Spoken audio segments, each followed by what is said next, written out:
Chapter 22, Guardian Angels. Rocky peaks rose to our left. The Adriatic waters glimmered to our right.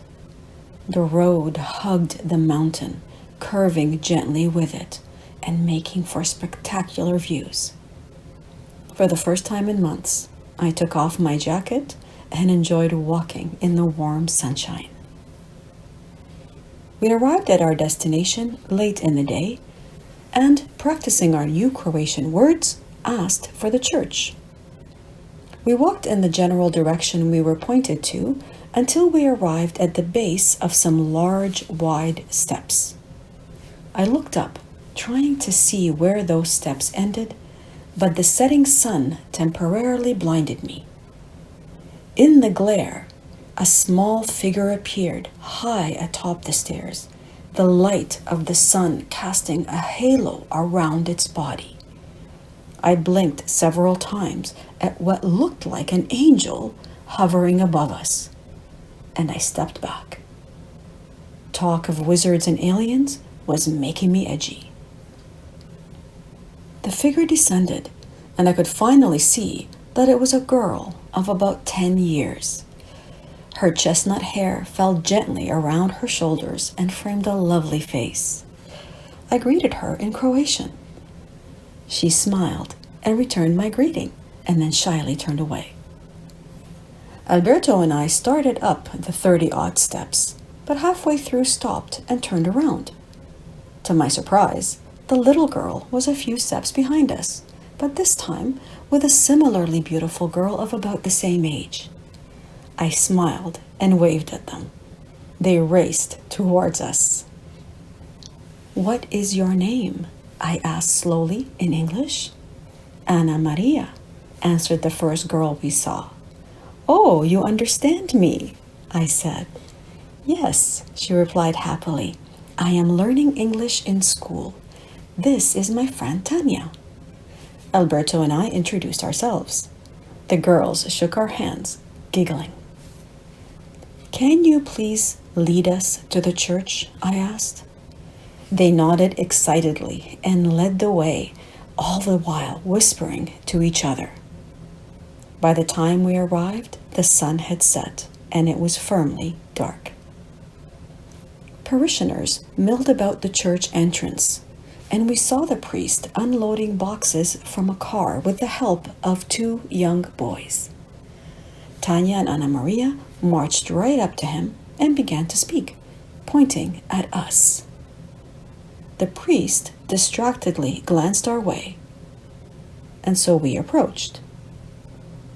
Ascertaining that he spoke Italian, I began to explain our needs while he continued unloading his car. I didn't know if he was paying any attention to us and truly wondered if he had heard what I had said. "Look, I am extremely busy right now," he interjected in irritation. "I cannot help you. Try a hostel." Discreet whispers of disapproval sounded among the crowd, but the priest took no notice. "Please, let me explain," I tried again. "We started in Rome 2 months ago. We have slept in convents, in monasteries, at times even the house of the priest." "The house of the priest?" he scoffed, cutting me off. "Do you expect me to let you sleep in my home? I don't think so. I don't even know you." I'm trying to explain," I continued, feeling quite flustered. "Stop," Alberto said with authority. "We are leaving." For the first time since we had arrived, the priest stopped. He locked eyes with Alberto, clearly surprised. But the moment passed, and he returned to unloading his car. He barked some commands and then walked into the church. Everyone followed him. Anna Maria and Tanya brushed past the crowd towards us, their eyes filled with concern. "Thank you for everything that you have done," I said, kneeling to look at each one in the eye. I hated to see their worry. "You are 2 special angels," I continued. "Always remember that you not only helped 2 strangers in need, but 2 pilgrims on their way to Jerusalem. We will never forget you." The girls reached over and embraced me. I held on to both of them tightly and kissed each on the cheek. Alberto leaned down and did the same. I turned and quickly walked away, weeping. Alberto placed his arm around my shoulders. "But where will you sleep tonight?" I heard Anna Maria cry out in the darkness.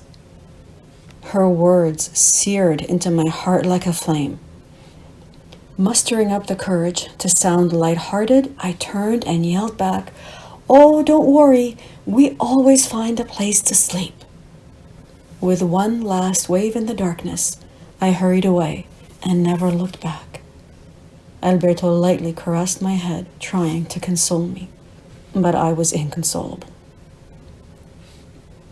I cried until I was spent, until all the frustration worked its way out of my being. Alberto suggested we try the only hostel in town, but it was sold out for carnival activities. We tried several other places that we were directed to, but in the end had to face the reality that there was no place for us to sleep in this town. Looking at our map, we saw that the nearest town was 4 kilometers away along the coastline. We agreed to continue ahead and to search for possible camping sites along the way. At 7:30 in the evening, in complete darkness, we began our slow march. I silently begged for help and recalled the many moments when it miraculously appeared. I saw Alberto wiping away a tear and heard him whisper, "Please God help us. If I really am the wizard you keep telling me that I am, then why can't I change this situation?" His eyes searched the heavens. "I believe," he said, sounding angry and clenching his fists. Then, in a barely audible whisper, I heard, "Please, God, I believe." A long chain now blocked our advance. Dangling from it was a sign bearing the words, "Private, do not pass." "Where are you going?" a man's voice called out in English, frightening me. We peered into the darkness. Fishing boats rocked gently in the bay, while others lay discarded along the shore. A wiry older man, sporting a sailor's hat and a cigarette dangling from his lips, stood behind one of the boats on the shore. "We are looking for a place to sleep," Alberto answered. "You can sleep in any one of these boats here," he proclaimed, waving his arms about. "That's what I'm doing tonight." We both shook our heads. "No, thank you," Alberto said, adding that we were just trying to get to the next town. The old man took a deep puff of his cigarette, studying us. "Stay on this path along the water and you'll get there," he said, and disappeared into his boat. We continued ahead, following his directions, ignoring another sign that said "Prohibited." The streetlights ended here. Beyond us was nothing but darkness. We agreed to press ahead and pulled out our flashlights. The path wound through an increasingly industrialized area. Heavy machinery and cranes towered above us. Large shipping boats stood like impenetrable walls. We realized we were in a port, but the path cut through it. We followed it cautiously, but it ended all too soon at a set of train tracks. The situation seemed to be going from bad to worse. "Do we go back?" I asked Alberto. "There's nothing for us back there," he replied in agitation. I ignored his tone and quietly followed him along the train tracks, stepping through a black, muddy gunk that squished under my feet. The smell of oil and solvents filled the air. I walked in Alberto's steps, trying to prevent the gunk from reaching my ankles, and wondering how this night was going to end. A long steel mesh ramp now appeared. It flattened out into an overpass that floated about 10 meters above us and that seemed to stretch out indefinitely.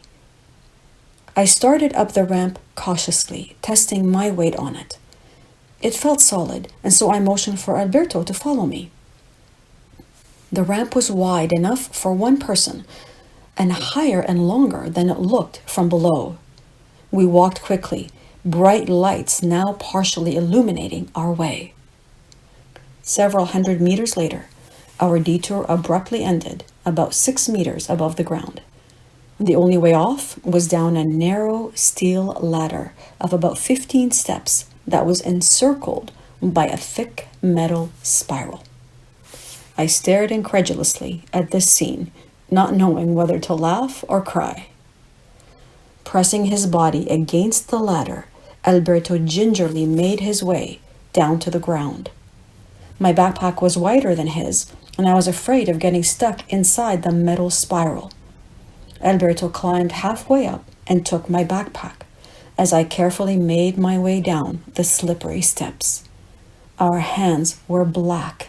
Alberto's jacket was smeared. He angrily cleaned it with a wet towel. I had seen long ago that Alberto was scrupulous about being clean, and I knew that this was difficult for him. The overpass deposited us back beside the railroad track. Beyond it, we could see the waterside path. But blocking our access, however, was a long train that was parked exactly where the ramp ended. We looked for ways under and over the train, but it was hopeless. We began to walk towards the end of the train. A dog began to bark loudly. I tensed. About 50 meters ahead, a man stood in front of a small building, his flashlight beaming out into the darkness. It was clear that he was the night watchman, and we were trespassing. Mierda. Shit, Alberto exclaimed. This is just perfect, I griped. I hope Croatian jails are warm. We approached slowly, saying hello in every language we knew. The man pointed the light at us, but did not respond. I couldn't make out his features, but he was an older man, possibly in his 60s, dressed in a uniform. Unable to pronounce what we were doing in Croatian, I turned around so he could see the sign on my backpack. The man stared at us quietly, his face expressionless. The dog, a small terrier, ran circles around us, barking incessantly.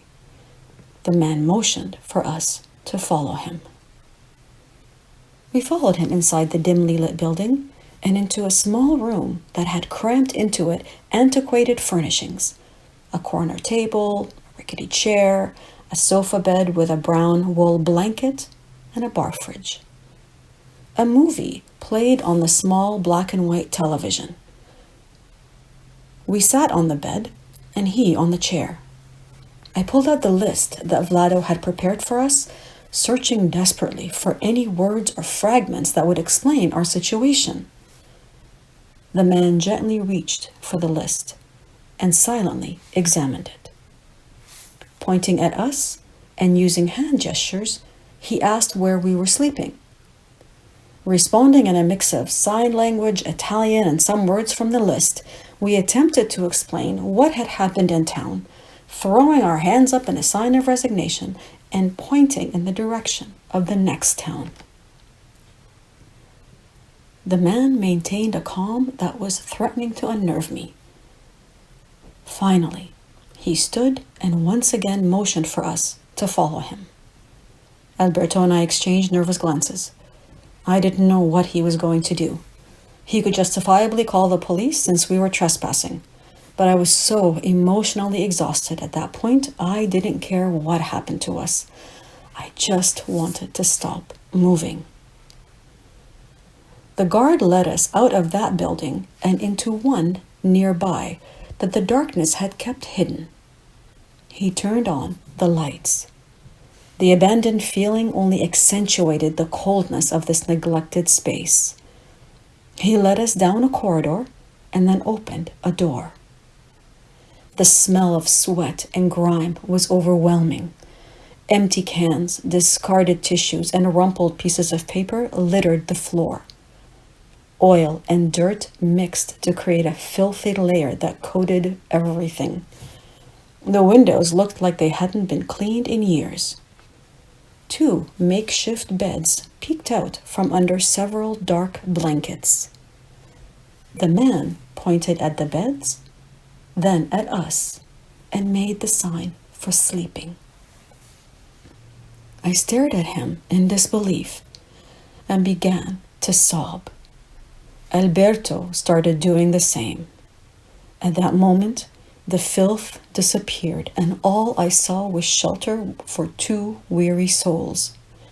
Together, Alberto and I reached over and embraced the now shocked man.